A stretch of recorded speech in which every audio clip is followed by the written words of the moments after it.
Muchísimas gracias, chicos de COA, Said, Septodont y a todos los que están presentes en la conferencia. Muchas gracias por darme su tiempo. Espero les agrade este tema que a mí me apasiona bastante. ¿Puedo iniciar ya, chicas? Ok, Sí, doctor, adelante. perfecto. Miren, me gusta bastante hablar sobre anestésicos, sobre anestesia, principalmente en odontopediatría. Yo soy odontopediatra de tiempo completo y llevo, no sé, ya trabajando con la marca comercial Septodont y COA, esta empresa tanto que me ha cobijado, aproximadamente como 2 años.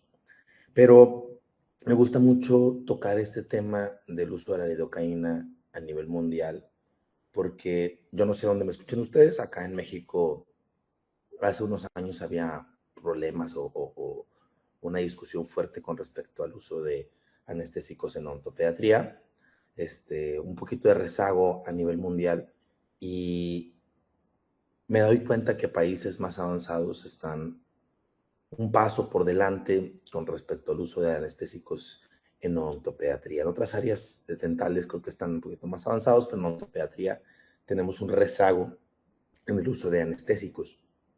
¿Por qué? Porque nos casamos mucho con la cuestión de la seguridad y la cuestión de el miedo a causarle algún problema a nuestros pacientes. Pero, les repito, yo creo que la odontopediatría es de mucho cuidado. La mayoría de los odontopediatras no queremos arriesgar o empezar a experimentar en nuestros pacientes pediátricos y es por eso que nos quedamos en una zona de confort, por decirlo de alguna manera, o nos quedamos en una zona segura para que nuestros pacientes pues no estemos experimentando, pero de tal manera que estamos utilizando anestésicos de manera incorrecta, principalmente por la principal causa de consulta en nuestro consultorio, que es el problema con el dolor. O sea, nuestros pacientes en su mayoría llegan al consultorio dental con sintomatología problemática de inflamación. O sea, la mayoría de los pacientes que nos acuden al consultorio llegan cuando ya se fundió el foco, por decirlo de alguna manera, no llegan de manera preventiva. Ojo, no estoy hablando de todos los pacientes, simplemente estoy diciendo que en la mayoría, en América Latina, al menos en México, la consulta privada dentro de la odontopediatría es correctiva más que preventiva. Estamos utilizando de manera indiscriminada la lidocaína en pacientes con sintomatología de inflamación, de dolor, dolor nocturno, dolor intenso, dolor prolongado. Y esto es uno de los principales índices de fracaso de los anestésicos, casarnos con la lidocaína, porque en su momento se nos convenció o se nos dijo que era un anestésico seguro, que era un anestésico que no nos iba a causar ningún problema, siendo que tenemos una gran variedad de anestésicos o tenemos una variedad de opciones, ¿verdad?, que podemos trabajar. Y yo no digo que la lidocaína sea mala, a lo mejor varios de ustedes ya me han escuchado por aquí. Siempre lo mencionamos en nuestras pláticas del Painless Tour. La lidocaína no es mala, simplemente no es para todos los tratamientos, ¿sale? O sea, yo no digo que la tires o que la descartes por completo, pero si tú estás trabajando con todos tus pacientes con este anestésico, estás teniendo un alto índice de fracaso por una decisión infundida a lo mejor por miedo o en buen sentido de la palabra desinformación. ¿Sale? Vamos a entender esta palabra clave, la inflamación. En ocasiones, cuando nuestros anestésicos fracasan, la excusa recurrente o la justificación recurrente del odontopediatra es el paciente tiene un proceso de inflamación o la pulpa estaba inflamada, por eso le duele lo que le estoy haciendo. Y bien es cierto, o sea, no es una justificación falsa, pero vamos más allá de la justificación post tratamiento. Es que el paciente estaba inflamado. Ajá, yo te entiendo.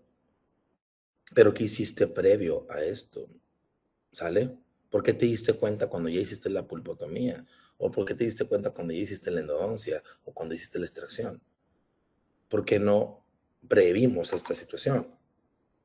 Si bien es claro que nos dice aquí diferentes artículos, ¿sí?, que independientemente de la técnica, ya sea intraósea o técnicas locales, la anestesia no se debe administrar en la presencia de infección o inflamación severa debido a los cambios de pH. O sea, y a pesar de eso tenemos una tasa altísima de efectividad con esta técnica. Aquí nos lo dice, no debemos atender pacientes con inflamación, lo hacemos indiscriminadamente. En ocasiones, pues bueno, vamos, tampoco voy a justificar, tampoco voy a criticar la consulta privada de cada uno de nosotros. En ocasiones hay que atender al paciente de urgencia, sí o sí, independientemente si hay inflamación o no. Pero la mayoría de nosotros procuramos atenderlos o deberíamos de atenderlos una vez que están premedicados o una vez que están con un proceso de antibiótico. Qué bonito sería encontrarnos una pulpa de este tipo, vean, donde colocamos un medicamento bioactivo, lo que tú quieras. Pero nos pasa en situaciones con estos pacientitos que estamos trabajando en cuestión de un proceso de inflamación, donde queremos anestesiar al paciente y no se anestesia y no se anestesia y estamos colocando anestésicos de manera intrapulpar o estamos colocando intraligamentarias y el paciente sigue sintiendo el procedimiento. Ojalá todas fueran como esta pulpa que está aquí presente, que nos está gritando que le coloquemos biodentín o está gritando que le coloquemos un cerámico. Desafortunadamente no es así. La mayoría de las pulpas que nos llegan completamente irritadas y es difícil atenderlas de manera no invasiva. El ejemplo que les ponía, cuando los pacientes llegan con un proceso crónico de inflamación, no deja de dolerle al paciente los tratamientos que le hacemos. Lo estamos atendiendo y con todo el anestésico a nivel pulpar, el paciente sigue sintiendo y sigue sintiendo y sigue sintiendo. A esto se le conoce como sensibilización central. Imagínate tú que el bombardeo continuo al sistema nervioso periférico hace una barrera en el núcleo trigeminal y nos mantiene en un estado de hiperalgesia. Le voy a explicar un poquitito sobre esto. Es como cuando vas a la playa y no te pones bloqueador solar y terminas con tu espalda completamente quemada. Y por más que te pones ungüentos, por más que te pones cremas, el dolor sigue ahí. A eso se le conoce como sensibilización central. Y pasa también en la odontología. El paciente que tiene miedo de decirle a mamá que le duele la muela porque lo van a llevar al dentista, o la mamá negligente que deja pasar el tiempo, ahorita se te quita, le da medicamentos y llega contigo a la consulta y te dice, doctor, lo que pasa es que el niño ya no deja de llorar, el medicamento ya no le hace efecto, sigue con dolor el niño, a ver, dame un segundito porque ya me regañaron los chicos de COA. Perdón, chicos, está. Sigue con dolor, no se anestesia bien ese paciente, lo sigues atendiendo con molestias. A eso se le conoce como sensibilización central y nos llega a pasar ese paciente que en toda la consulta le dolió. Desafortunadamente, chicos, no existe medicamentos o drogas selectivas para bloquear la sensibilización central. Ojo, está mediado completamente por la COX-1 y la COX-2 o la ciclooxigenasa, el proceso de inflamación. Podemos hacer una premedicación, sí, pero en su momento, si te toca esto, es complicado. Y vamos a avanzar un poquitito para que ustedes me vayan entendiendo. ¿Ok? ¿Qué es lo que pasa con un proceso crónico de inflamación? En un proceso crónico de inflamación tenemos algo que se le conoce como factor tetrodotoxina. La tetrodotoxina es el veneno de los peces globo que actúa de manera similar a los anestésicos, bloqueando los canales de sodio de los axones. Pero el canal de sodio, cuando tenemos un anestésico, se bloquea de manera relativa, ¿no? Un rato, un tiempo, 2 horas, 3 horas, dependiendo de la epinefrina. Y la tetrodotoxina bloquea el canal de sodio, pero de manera permanente o más tiempo, ocasionando parálisis, ocasionando que te mueras, ¿no? O sea, es, es uno de los venenos más potentes del mundo. Entonces, ¿qué es lo que pasa? Que en los años 90, chicos, empezaron a investigar sobre este veneno, la tetrodotoxina, y se dieron cuenta con ratas que había ratas que tardaban en morir, o había ratas que inclusive no morían con este veneno.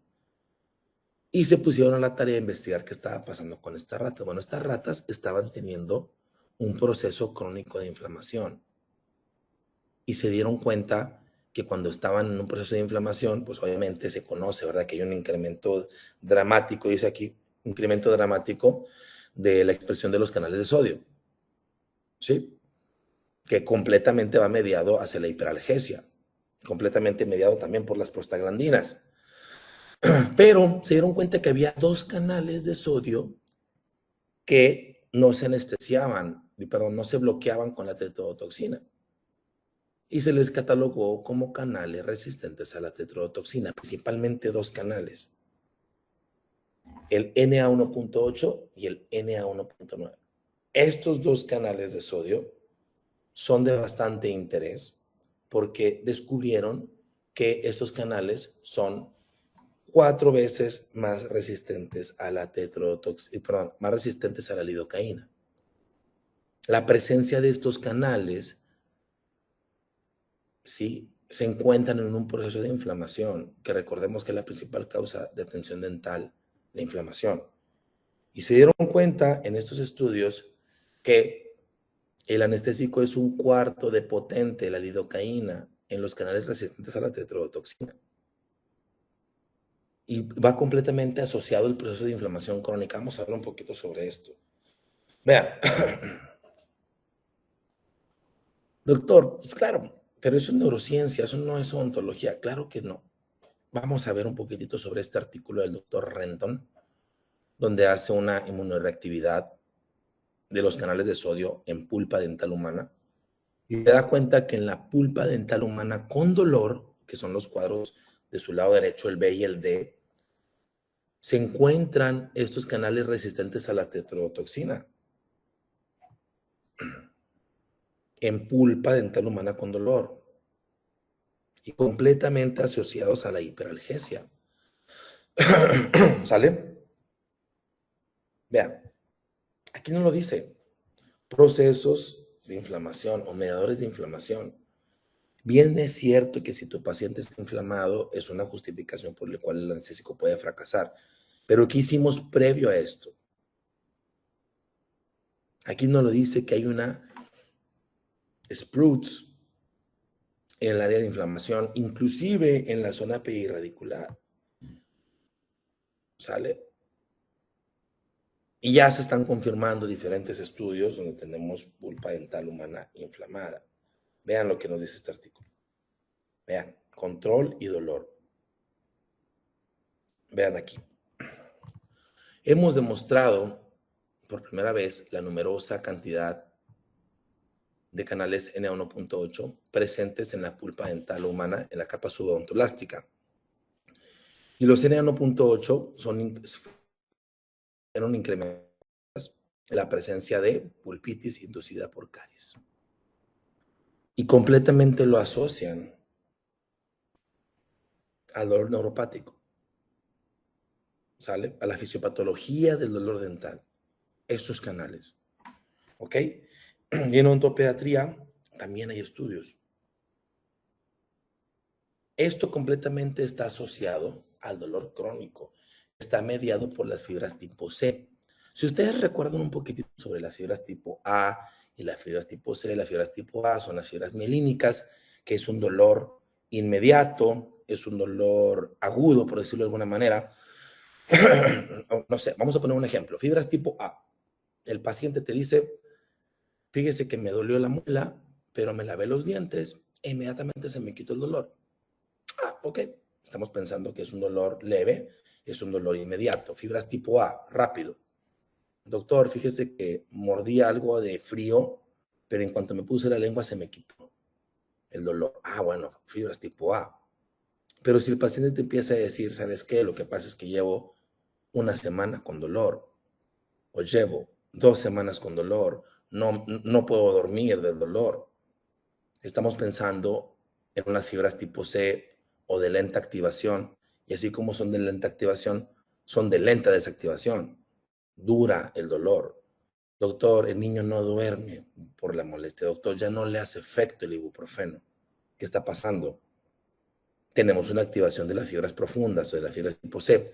Y las fibras tipo C, como lo dice este artículo buenísimo de Head Grips, dice que las fibras tipo C son las más resistentes a la lidocaína.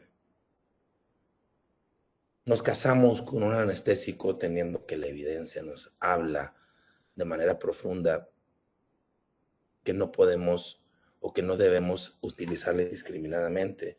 Y vean, completamente está asociada las fibras tipo C con los canales de sodio Na1.8.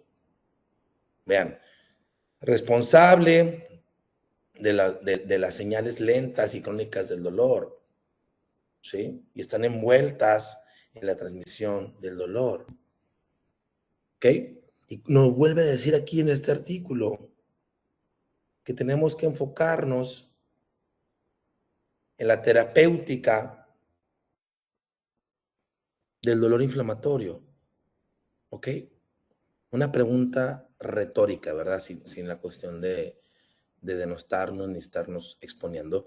Premedicamos a todos nuestros pacientes cuando vamos a hacer un procedimiento inflamatorio, o sea, un tratamiento en una pulpa inflamada o en una extracción en un paciente inflamado. Yo no estoy hablando de celulitis facial, simplemente estoy hablando de un dolor crónico. ¿Nos premedicamos a todos? Es así a retrospectiva, ¿verdad? Y vean, inclusive hay artículos que lo empiezan ya a investigar a nivel de pulpa de diente infantil, diente pediátrico. Y completamente nos dice que hay cambios dinámicos durante la inflamación. Hay una densidad durante el proceso de inflamación. ¿Sale? Y completamente están asociados los Na1.8. ¿Ok? Veamos. Inclusive quiero que vean, si a alguien le interesa el tema de esos canales, esos son los artículos que han estado en investigación en los últimos años. Realmente no son.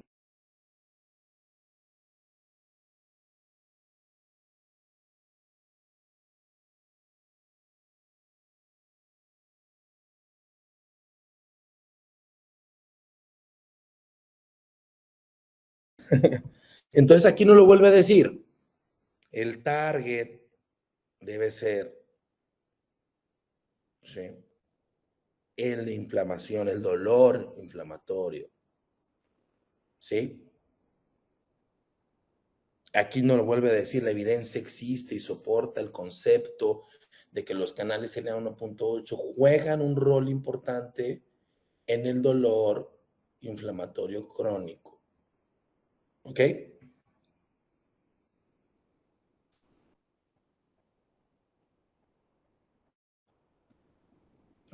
¿Qué nos está tratando de decir la evidencia científica? Nos está diciendo que tenemos que premedicar a nuestros pacientes, ¿sale? Que tenemos que eh, empezar con estos pacientitos. Aquí no lo habla. El target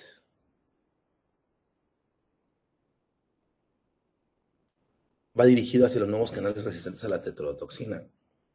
Hay estudios, por ejemplo, de 2025, de la doctora Ravinder, que empiezan a buscar por medio de computadora la exploración de nuevos anestésicos, perdón, de nuevos analgésicos para empezar a trabajar sobre los Na1.8. Encuentran buenos resultados, buenos. Se empieza a tocar el tema sobre los dientes calientes o los hot tooths, ¿sí? Hay buenos resultados por computadora. Obviamente todavía no estamos investigando en animales ni en humanos, pero hay compuestos con buena afinidad en propuesta, ¿sale? Me lo vuelvo a decir. Compuestos naturales con capacidad de unirse a estos canales, los cuales están expresados en pulpas inflamadas, en dientes primarios con pulpitis, que es la principal causa de atención dental en el consultorio pediátrico. Y nos lo dice aquí, a pesar de que es un estudio in silico, o sea, por computadora, abre la puerta a nuevos canales de investigación, ¿sale? Que es uno de los principales factores de fracaso de los anestésicos a nivel de niños. Y en adultos, si tú ves adultos, es lo mismo. En ocasiones se nos comenta que el paciente tiene un proceso de inflamación crónica, de infección crónica, perdón, y no podemos anestesiarlo debido a que el pH interactúa directamente con la efectividad de tu anestésico. ¿Cómo funciona esto? Se supone que los anestésicos tienen un pH acidificado de 3 a 4, más o menos, digo, hay algunos que en un poquito más, hay un poquito menos, hasta 5 pueden llegar los anestésicos, pero vamos a hablar que es un pH acidificado, ¿ok? Después tenemos que nuestro cuerpo debería de tener un pH de 7.4, se supone, ¿sale? Entonces, este choque, por decirlo así, de pHs hace que el anestésico se desdoble en dos partes, una con carga y una sin carga, ¿sale? Entra una parte al axón y bloquea el canal de sodio.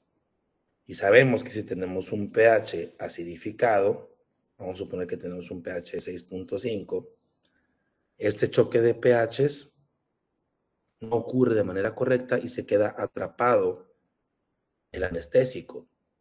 A eso se le conoce como ion trapping. Se quedan atrapados los iones del anestésico y no entra todo el anestésico a los axones. Y eso se nos explicaba que ocurría durante el proceso de infección, pero también ocurre sobre el proceso de inflamación. Si tu paciente trae dolor crónico, esto va a hacer que una gran parte del anestésico se quede atrapado en su forma ácida, ¿sí? Y no va a poder cruzar las membranas, ¿ok? Y el que peor interactúa con ambientes acidificados es la lidocaína. Es el que más queda atrapado con ion trapped, ¿sí? En cuanto empieza a disminuir el pH, el primero que se raja, el primero que se va para atrás es la lidocaína, de los que utilizamos a nivel México. El que mejor interactúa en estos casos es la mepivacaína, ¿sale? Vean, la lidocaína, eso es de Malamed. La lidocaína tiene una efectividad del 72.8% en un pH de 7.4. Pero cuando disminuimos el pH, vean, nos arroja una efectividad bajísima, iatrogénica inclusive. Y todo depende por este factor, el factor pKa o la constante disociación de los anestésicos. Vean, voy a explicar un poquitito sobre esto. Vean, la lidocaína, la mepivacaína baja a 64%. Vean, ¿qué es lo que sucede con los anestésicos? Dependiendo del pH de los anestésicos, vamos a tener un potencial de acidificación que se le conoce como pKa. Y dependiendo de su pKa, tenemos un porcentaje, discúlpenme chicos, estoy un poco mal de la garganta. Tenemos un porcentaje del anestésico sin carga que va a entrar al axón. Me explico. Aquí el doctor nos pone un ejemplo de 7.9, que es la etidocaína. Nos dice que la etidocaína en un pH de 7.4 nos da el 25% de las moléculas dentro del axón. ¿Sí? Entonces, de 1000 moléculas que tenemos, 25% son 250. Esos 250 van a entrar directamente al axón y lo van a bloquear. Las otras 750 moléculas se van a quedar afuera y se van a volver a dividir. El 25% va a volver a entrar, que son como 180. Y luego las 500 que quedan, 560 que quedan, se van a volver a dividir y van a entrar otras 120, no sé. ¿Me explico? Eso es lo que sucede cuando tenemos un pH normal. Así sucede el anestésico, por eso tarda en hacer efecto. ¿Qué pasa cuando tenemos un ambiente acidificado? De las 1000 moléculas, aquí Malamud exagera obviamente, nos dice que solamente el 1% entra. ¿Qué es lo que pasa con tu anestésico, con tu técnica anestésica? Que colocamos la anestesia, hacemos esa técnica troncular, o hacemos la que tú quieras, y estamos acostumbrados a empezar a trabajar una vez que el paciente tiene la sintomatología del labio dormido. Ya se me durmió los dientes, doctor, ya se me durmió el labio, doctor, siento durito los dientes, dice el paciente pediátrico. Inclusive en ocasiones hasta se asusta. ¿Sí? Entonces, ¿qué pasa? Empezamos a trabajar y resulta que la zona acidificada, dígase pulpa, dígase tejidos perirradiculares, no está full anestesiado. Hay que dobletear el tiempo. Hay que hacerlo con cronómetro, no empírico, no tanteómetro, decimos acá en México. No al tanteómetro, o sea, no estarlo midiendo a ojo, ¿sale? ¿Sabes que si mi caja me dice que tarda 3 minutos en hacer efecto el anestésico, pues yo me espero 6, o me espero 8. Si ya me atreví a atenderlo inflamado, pues me espero el doble de tiempo. ¿Me explico? Entonces, cuidado, chicos. Cuidado. Las principales, la mepivacaína en comparativa con la lidocaína. La lidocaína causa vasodilatación. Las amidas causan vasodilatación. Si el paciente está inflamado y le ponemos lidocaína, ¿qué va a pasar? A pesar de tener la epinefrina, hay una parte que se pierde y va a causar una vasodilatación. No se te ocurra colocar lidocaína sin epinefrina en pacientes inflamados. Va a haber una vasodilatación. Si el paciente ya está inflamado, ya está vasodilatado. Y si colocamos lidocaína en un paciente vasodilatado, pues vamos a vasodilatarlo más. Parece trabalenguas.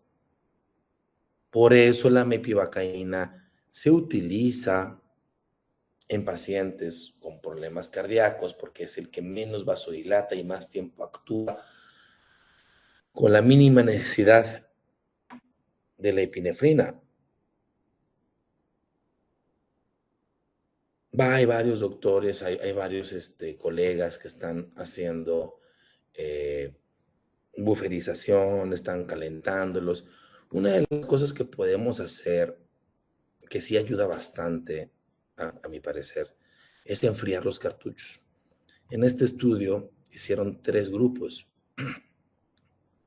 Colocaron un cartucho, un grupo con un solo cartucho, un grupo con 2 cartuchos de articaína y otro grupo con un cartucho de articaína frío, a 4 grados, o sea, en el refrigerador, en la nevera, pues.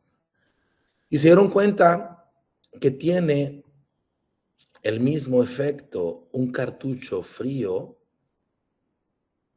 que 2 cartuchos de anestésico. ¿Sale? Nos ayuda. No calienten nunca sus anestésicos. Calentarlos disminuye su potencial de acidificación. Por consiguiente, menor efectividad del anestésico. Su constante disociación va a estar alterada. ¿Sale? Entonces, pueden enfriarlos, pueden mantenerlos a temperatura ambiente. Lo que no quiero es que los calienten. ¿Sale? También he visto varios colegas que están empezando a utilizar lo que es la buferización de los anestésicos, que actualmente, hasta el último metaanálisis, no está recomendado. La alcalinización de los anestésicos no está recomendada en odontología. Yo sé que en ocasiones esto es disruptivo por las experiencias propias de los colegas, y yo no digo que su intención sea buena, que digo que su intención sea mala, pero si somos estrictos con las metodologías de los metaanálisis, no se recomienda en la odontología, ¿sale?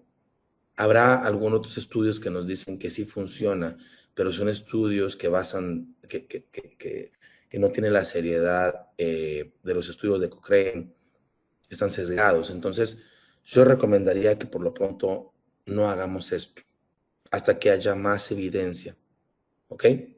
Septodon tiene una propuesta muy buena con unos cartuchos que son alcalinizados con bicarbonato de sodio, son unas mini cápsulas que pronto yo creo que estarán en el mercado acá, pero hacerlo nosotros en casa es peligroso, chicos. Estar modificando anestésicos es peligroso. Entonces, por lo pronto no se recomienda. Lo que sí recomiendo, este cuadrito es un cuadro horrible que lo hice en el aeropuerto, pero me gusta. Tenemos mediadores de la inflamación. Si el paciente tiene dolor nocturno, dolor intenso, crónico y prolongado, pero hay que ser tóxicos con los pacientes. Si el paciente, tú le preguntas que si le duele, papá te va a decir, no, poquito. Hay que tratar de ser un poquito tóxicos con los papás y explicarles, o sea, preguntarles de manera muy a fondo qué es lo que está pasando con el niño. Si tú ya sabes que el paciente no durmió, si tú ya sabes que el niño tiene un dolor intenso o el paciente crónico, lleva con el dolor 3 semanas, 2 semanas, una semana, no se le quita en periodos largos. Sabemos que tenemos una disminución del pH, que es una interacción directa con los anestésicos. Tenemos nuevos canales de sodio que son más resistentes a la lidocaína y probablemente una sensibilización central que es un estado de hiperalgesia. ¿Qué es lo que tenemos que checar? Que si tenemos al paciente con un dolor leve moderado, podemos hacer un tratamiento pulpar vital, restauraciones, extracciones sencillas. Sí podemos recurrir a la lidocaína, pero hay que controlar bien los tiempos y corroborar un buen bloqueo. Si tenemos un dolor intenso, un tratamiento pulpar no vital, un tratamiento de conductos, extracciones complicadas o hipomineralizaciones, no te metas con lidocaína. Ya estamos ahí con un problema. Ya viste la evidencia de por qué no utilizar lidocaína. A partir de hoy, si el paciente tiene un proceso de inflamación crónica y tú estás utilizando lidocaína, estás a sabiendas que puede fracasar o tiene un alto índice de fracaso. Aquí podemos utilizar articaína o combinar anestésico, se vale. Doblar el tiempo de espera porque sabemos que el anestésico no va a entrar por completo o va a tardar en entrar. Digo, esto no se lo vas a explicar al papá, ¿verdad? Te va a tachar de loco, pero hay que decirle, ¿sabe qué, señora? Cuando el paciente está inflamado, tarda en hacer efecto la anestesia. Si ya te animaste a atenderlo en esa cita, pues bueno, hay que decirle a la señora o al papá o al niño, bueno, al paciente, pues. Hay que dar una buena dieta previa, antiinflamatorios y si es posible utilizar técnica intraósea. ¿Cuántos tenemos por aquí de los chicos intraóseos, del club de los iniciados? Vean, diferentes metaanálisis nos dicen que utilizar non-steroidal anti-inflammatory drugs o AINES una hora previa nos va a dar una tasa de efectividad mayor, inclusive con técnicas deficientes como la técnica alveolar inferior, técnicas que sabemos que hoy en día poco a poco están en desuso. ¿Sale? Inclusive hay estudios que nos dicen que utilizando ibuprofeno podemos hacer la disminución de los canales de sodio Na1.8 en ratas. ¿Sale? Lo que yo sí les recomiendo es este protocolo previo. Si ya nos tocó atender al paciente inflamado, ya llegó el paciente inflamado, De preferencia hay que dar una premedicación de 5 a 10 miligramos por kilogramo de ibuprofeno cada 8 horas. Si se puede 3 días previos, perfecto. Si el paciente no puede 3 días previos, 2 días previos. Si el paciente no puede 2 días previos, un día antes. Si no se puede, una hora antes, pues media hora que se tome el medicamento te va a ayudar a que tenga una mayor efectividad tu técnica anestésica. La eliminación total del azúcar. Si el paciente tiene un proceso de inflamación pulpar debido al alto consumo de azúcares, pues ¿qué le vamos a dar para que se desinflame? Pues quitarle el azúcar de la dieta al paciente. Ahorita no puede comer golosinas, señora. ¿Por qué? Porque en 2 días o en 3 días o mañana le voy a hacer la pulpotomía. Y si está inflamado el tobillo y te vas a jugar fútbol, pues ¿qué crees que te va a pasar? Se va a inflamar más. Y si el paciente es pediátrico, el cepillado tiene que ser realizado por los padres o el tutor. Ahora, esos van englobados, esos van en un cuadrito, ¿verdad? Para que eso no lo quites. Lo que sí tenemos que hacer es evitar estrictamente el uso de la lidocaína. Ahí sí, si el paciente está inflamado, espérame, guárdatela la lidocaína para una resina sencilla. Guárdatela para una coronita, una extracción de premolares de ortodoncia, algo fácil. Si te vas a meter a los golpes, no utilices lidocaína. Controlar bien los tiempos de la acción de los anestésicos y explicar bien a los papás, explicarles bien. Puede fracasar, señora, puede fracasar. No, la niña no viene a que le corte el pelo.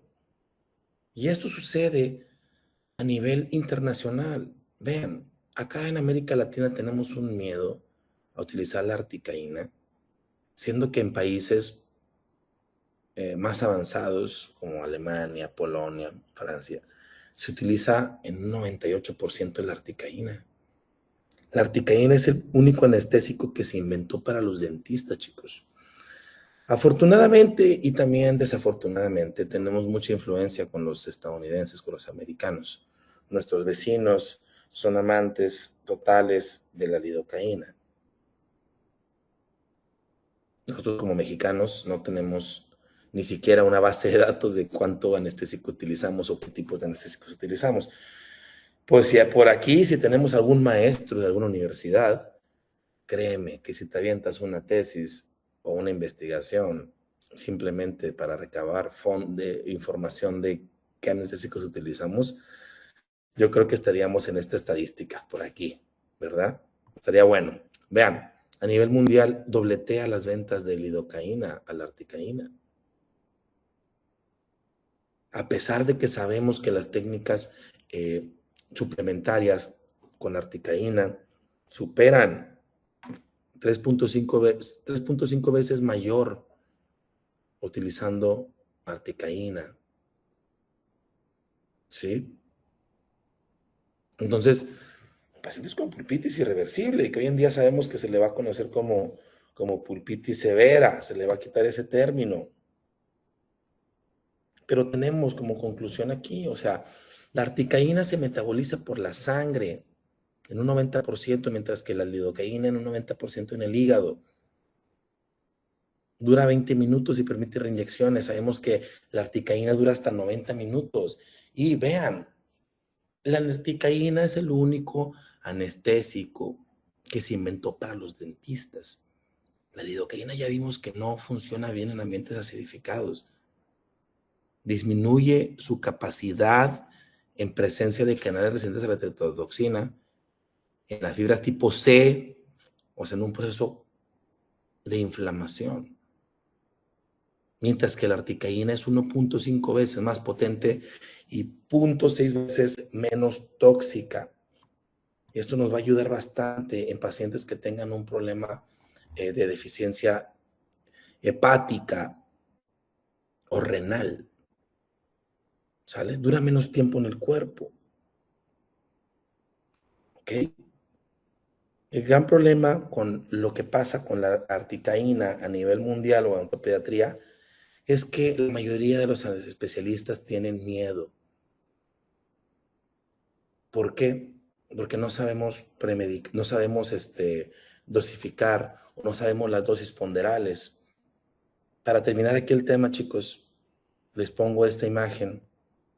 Yo sé que la lidocaína, su dosis ponderal es de 7, pero yo utilizo una dosis segura de 4.4. ¿Sale? Cada cartucho de lidocaína tiene 36 miligramos, mientras la mepidocaína 36 y la articaína tiene 72. ¿Ok? Bien sencillo. Si mi paciente pesa 20 kilogramos, lo multiplicamos por 4.4, nos da a 88 entre 36, nos va a dar como a 2.1. Eso hay que tener mucho cuidado con los pacientes, ¿ok? Tomen una fotita. Si el paciente no tiene dolor, utilizamos lidocaína. Si el paciente es cardiópata, pues podemos utilizar mepivacaína. Si el paciente tiene dolor, hay molestias, pues utilizamos articaína, que tiene una mayor efectividad con los pacientes con procedimientos inflamatorios crónicos, chicos.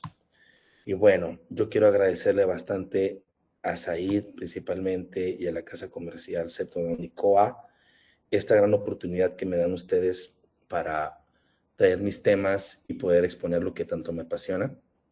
Yo siempre termino con esta presentación que dice, si buscas resultados diferentes, hay que empezar a hacer las cosas diferentes. Yo no digo que la estabas haciendo mal, siempre recalco, no es que estabas haciendo las cosas mal, uno no se levanta a querer hacerle daño a sus pacientes, pero hay que hacer las cosas diferentes porque la ciencia es bien bonita.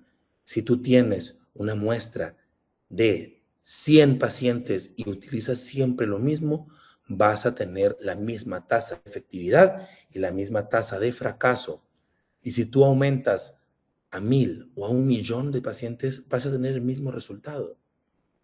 Entonces, empecemos a cambiar, a apretar tornillitos, empezamos a cambiar tuerquitas para encontrar resultados diferentes. ¿Sale? Bueno, nada, chicos, pues agradecerles siempre cooperando con la investigación, cooperando con la ciencia. Me gustan mucho estos temas. Tengo mis redes sociales aquí. Chicos, saben que soy un poquito disperso, si no Said. Entonces, cualquier duda que tengan pueden comunicarse más que nada por Instagram. Casi no agarro Facebook ni mi correo. Está mi teléfono personal. Si alguno de ustedes tiene alguna invitación, algún congreso, lo que ustedes gusten, estamos abiertos a seguir viajando y seguir conociendo. Y pues nada, chicos, espero les haya sido de su agrado. Y cualquier duda, aquí estamos con Said, si quieren también verlo con Ceptodont o con COA, el buen Said los asesora para más cursos. Saludos, chicos, a toda Latinoamérica y también a Texas.